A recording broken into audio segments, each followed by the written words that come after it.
Yes. Possibly more, I don't know. Oh, they always grow. Well, I have 2 children growing up, so who knows what they want to do. But yeah, there's Hastings Valley Landscapes, Hastings Valley Haulage, and we also have Love Motorsport as well. So, wow. Yes. And you're involved in all of those businesses? Yes, well the wife always gets dragged in, but we do the fun things like, the bookwork and paperwork and, keeping all those things on top of. I have no accountancy training, but, right. just get in and learn, do it all. Well, I think, you just have a go and it's fun to learn, and, there's always more things to learn, so. Oh, terrific. It's good. So with the 3 businesses, they're obviously concurrent. Yes. And have they all been going about the same time? No, the haulage business started first when I was at uni. My husband one day just decided that he wanted to buy trucks, and so he bought some trucks, and it's just grown and grown.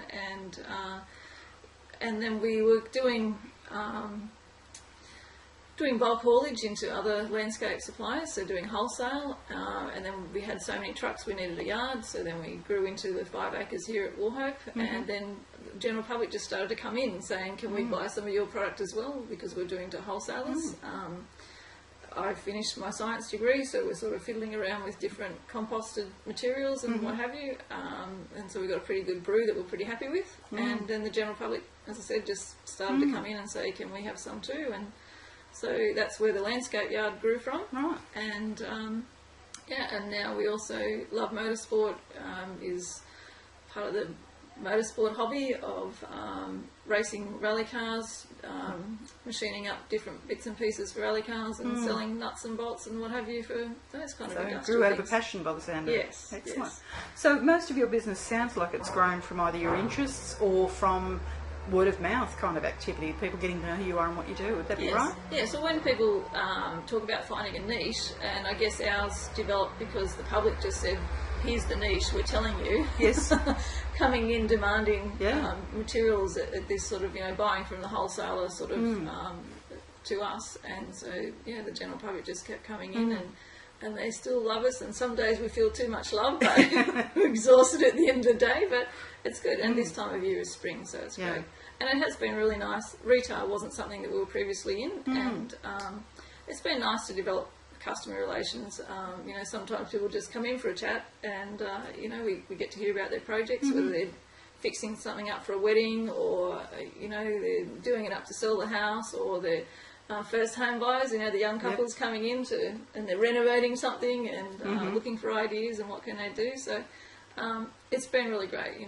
The landscape yard's probably about 6 years old, and it's been great to sort of meet lots of people. We go out now, and it's pretty funny to go out to the club, and we know everyone, hello, there's all your customers are They've there. got your tiles or something there. Yes. So from what I'm hearing, you listen a lot to your customers and get told, what does the market want? Okay, how can we deliver that? Yes, So, yes. Yeah, people come in, sometimes they even come in with clippings, this is the garden I'm trying to create. What have you guys got? What can I source that would match that up? So, we don't all have Jamie Drury to help us on the weekends. So we've got MichelleLove. Yeah, so I'm sorry, I'm your next best thing. So so that's what we sort of do, is help people, and they come in, and we go with, and I think that when people, I talk about henny pennies, people in business that say, oh, the sky is falling, the sky is falling, the GFC. You just have to change. You just have to go with it. Don't panic. It's okay. Listen and just go with the flow. If you're stocking this product and no one's buying it, well, there's a reason. Move on. Yes. Don't try and push a barrow uphill. That's right. Well, I always think nobody's making wagon wheels anymore. The market's gone.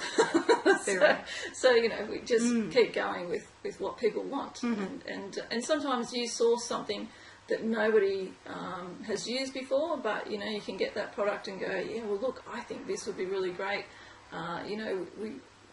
Just because we're in a rural area doesn't mean that we can't have, Sydney-style gardens, what have you. And sometimes we're doing them on a much larger scale. So, we're not doing little terrace houses.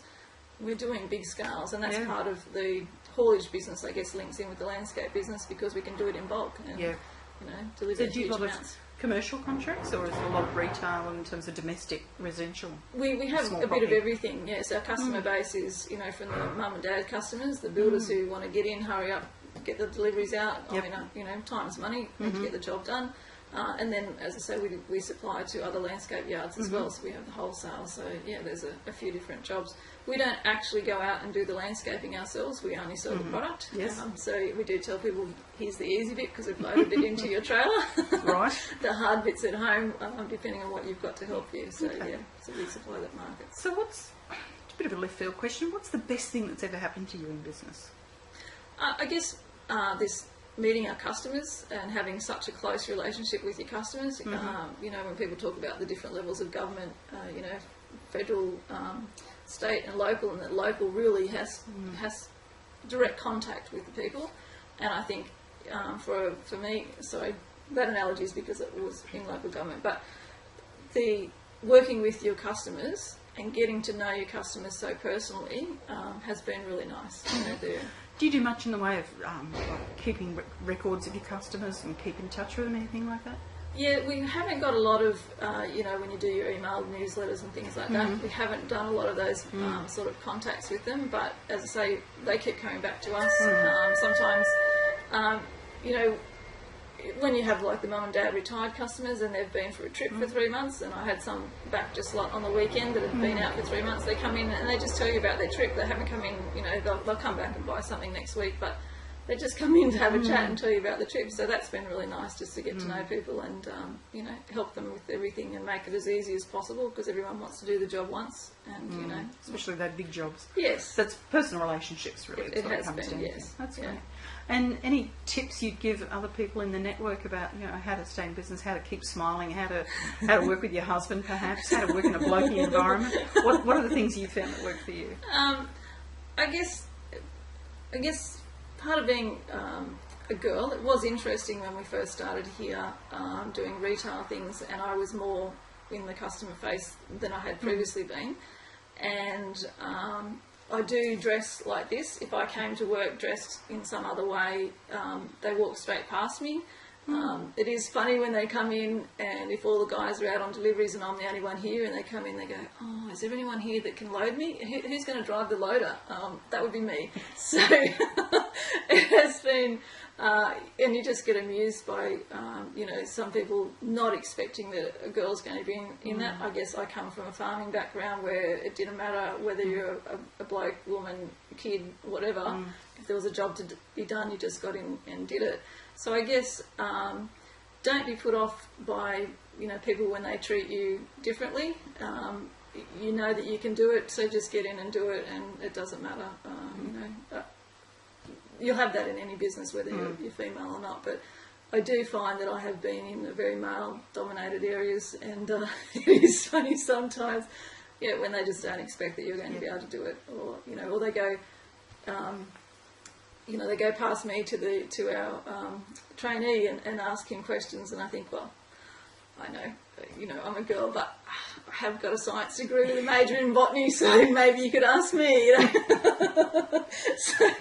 so it is, and it's just, you know, don't be offended. It's just the way some people, you know, don't understand or don't expect, and I think as more and more women are in, you know, in some of those roles, that it just becomes more accepted, and there's some people that just haven't come across women in roles like that before, and, you know, it's just the way it is. And well, it's great to see that you're leading the vanguard in that respect. So thank you very much, Michelle. Appreciate Thanks, you Mel. talking to us. Let me just get a quick close-up of your badge there. I'm not sure if it'll show up, but it's Hastings Valley Landscapes. Yep, that's me. So with obligatory haulage noises in the background. So thank you very much. All right, thanks for that, Mel.